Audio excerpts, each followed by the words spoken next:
sa pamamagitan ng paghiram ng pera sa'yo. So ngayon, kapag hindi mo na binibigay is nagagalit na, nagbabago na siya, na yung tipong parang hindi ka na niya jowa, utol.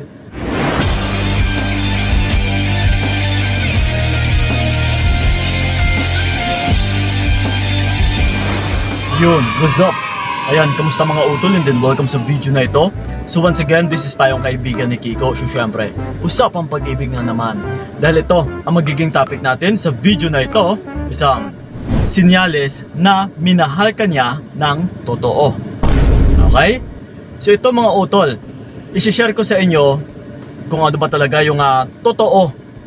Kung minahal ka ba niya or hindi. Kung ano yung mga sinyales na dapat rin talaga ninyong tignan. Nakaramihan din sa ngayon, lalong-lalo na sa mga nakausap ko, ay naguguluhan. Na which is yung apakay nila is yung magtanong lang naman na, Kuya Kiko, gusto ko lang talaga malaman kung minahal talaga ako ng lalaki or ng ex ko, or kung baka ginamit lang din ako. Oh. Yes, na para maginhawaan din na kahit at least nagkaroon siya ng clarification, okay, sa kanyang nararamdaman. So ito ngayon mga utol, isisiwalat ko sa inyo yung mga sinyales na actually ito is napakasimple lang naman talaga unawain. Kahit common sense nga lang is mararamdaman at saka mararamdaman mo rin naman talaga kung minahal ka ng totoo ng partner mo. So ito, wag na nating papatagalin pa. Unang-una is consistent communication. Yes, which is may consistent na pagko-communicate sa iyo utol. Na yung tipong halos araw-araw is may pinag-uusapan kayo or nagre-reach out siya sa iyo. Kung minsan kinakamusta ka rin, hindi umabot ng 1 oras or 2 oras is nagme-message na naman siya ulit. Na yung tipong parang hindi ka rin niya matitiis. Na hindi ka makausap. Kundi palagi ka talaga niyang nire-reach out para makausap ka. Kinakamusta ka. Lalong-lalo na sa LDR. Yes. So ganun pa man mga utol, once na consistent yung pagkikipag-communicate sa'yo ng partner mo, masasabi rin natin na totoo yung pagmamahal niya sa'yo. Okay? So yun and then ito. Yung pangalawa natin is nag-e-invest. Yes. Ito lalong-lalo na sa mga kalalakihan talaga. Na kapag nagmamahal sa iisang babae, is nag-e-invest at saka nag-e-invest talaga ito. Ibig sabihin ay nagpapalabas ng pera. Yes, nagsosupport, nagbibigay ng regalo, nagpapakitang gilas. Pinapakita ng lalaki na kaya kanyang buhayin. Pero kung yung partner mo utol is yung siya pa itong palamunin mo, siya pa itong sinusuportahan mo, siya pa itong pinapadalhan mo, ibasura mo na yan. Dahil for sure, lalong-lalo na kapag nagpaparinig, nahihiraman ka niya, ay sigurado, ginagamit ka lang ng taong yan or ng lalaking yan. Pero kapag siya talaga ay nag-e-invest, nagpapalabas ng pera sa'yo, ay pwede rin natin masasabi na minahal ka niya ng totoo. Okay? So yun and then ito, yung pangatlo natin is nag-e-effort. Yes, of course. Kasama rin po ito sa pag-e-invest. Kapag nag-e-invest na may kasamang pag-e-effort, is masasabi rin talaga natin na minamahal ka niya ng totoo.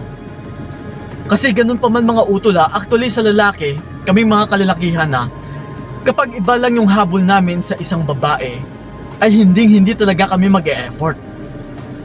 Yung tipong dadalhin ka lang namin sa pananalita, sa pagmamanipula, pero pagdating sa gawa is wala. So that's why, kailangan talaga is tignan ninyo kung ano yung pag-e-effort ng lalaki sa inyo. Actions utol. Kagaya nga niyan, pinupuntahan kanya palagi. Palagi kanyang kinikita, niyayayang mag-date, or patawanin ng patawanin. Yes, or di kaya kahit gaano ka pa layo, and then kung gaano din siya ka-busy, is pupuntahan kanya sa oras ng pangangailangan mo. Yung tipo talaga utol na nagpapakita, or nagpapahiwatig na ganito ka kahalaga sa kanya. Dahil nag-e-effort siya.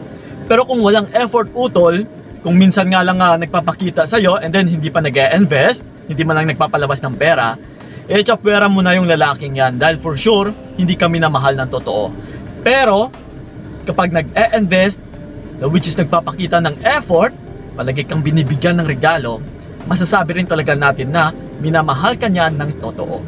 Okay? So yun. And then ito, yung pang-apat natin is may paglalambing. Yes. Ito mga utol sa aming mga kalalakihan, kapag iba lang kasi yung habol namin sa babae ay naglalambing lang kami kung sa oras ng aming pangangailangan. Nilalambing ka lang dahil kailangan niya ng pera. Nilalambing ka lang dahil gusto kanyang magalaw. Oh, yes. No. Unlike sa lalaki na minamahal ka talaga ng sobra-sobra or ng totoo. Na which is, nagpapakita ito ng paglalambing halos oras-oras na kahit wala siyang kailangan is nilalambing ka. Dahil walang ibang nagpapahiwatig dito, kundi yung kanyang puso ang nagpaparamdam sa'yo. That's why naglalambing yung lalaki. So lagi po ninyong tandaan yan, utol.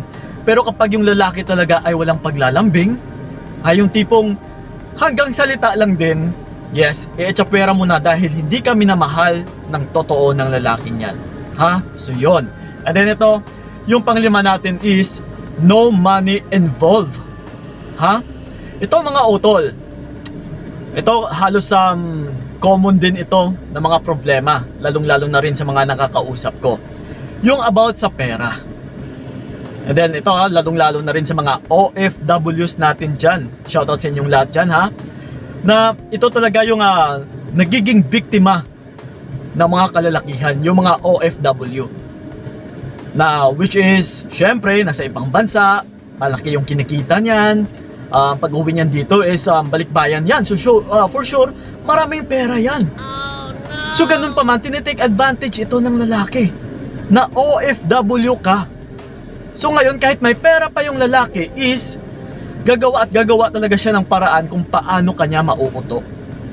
Kung minsan sinasabi pa nga ng lalaki, hindi mo naman yata ako minamahal kasi yung gusto kong bilhin ayaw mo naman ibigay sa akin. Yes, may mga pagganun pa. Or yung isa pa dyan, marami nga rin akong nakakausap na nag-e-invest yung babae na magbibigay ng pera sa lalaki para makabili ng motorcycle. Diba? Sana all. Yes, ito mga utol, please, gumising naman kayo. Huwag kayo talagang magpalabas ng pera sa lalaki. Dahil lalaki po yan, malakas po yan, na siya dapat yung magbanat ng buto para magkaroon kayo ng masaganang pamilya balang araw. Hindi yung ikaw pa yung magsosuporta. Yes, utol, pagdating kasi sa relationship, once na may money involved, nangungutang yung lalaki sa'yo, naghihiram ng pera yung lalaki sa'yo, pera mo yung lalaking yan. Dahil for sure, minahal ka lang niya dahil sa pera mo. Na yung tipong parang binibili mo lang yung pagmamahal niya. Yes? So ganun pa man ito mga utol, once na may money involved, hindi po totoo yung pagmamahal niya sa'yo. So pero kapag siya pa yung nagpapalabas ng pera sa'yo, siya mismo na lalaki, siya yung tumutulong sa'yo, masasabi natin na responsable yung lalaking yan.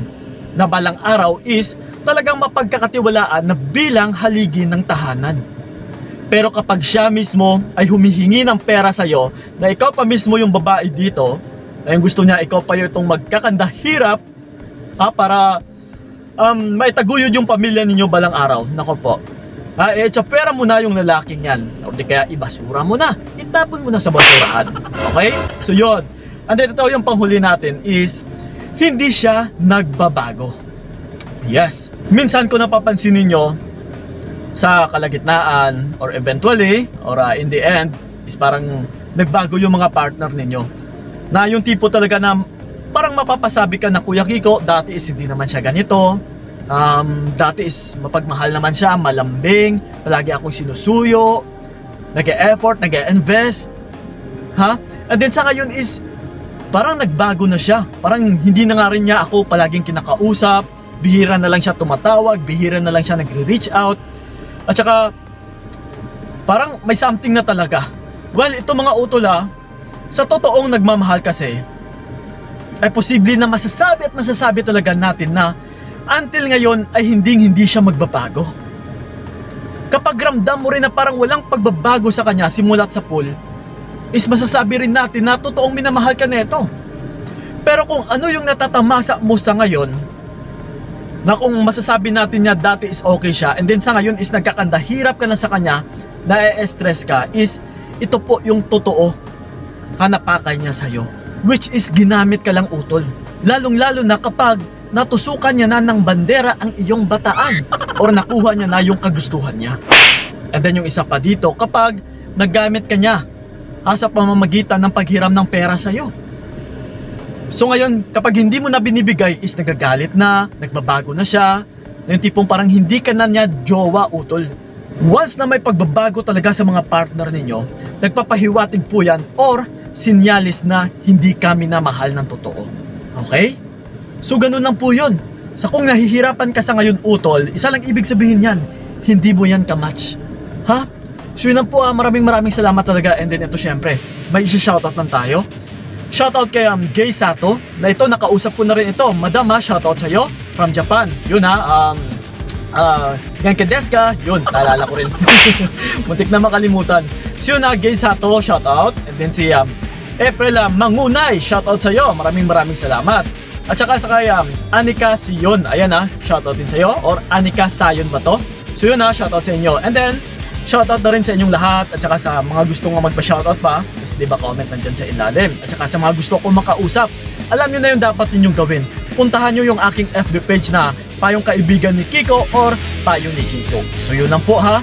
Maraming salamat talaga mga utol. So God bless and babush! Binigay ko lahat para wala kang masabi.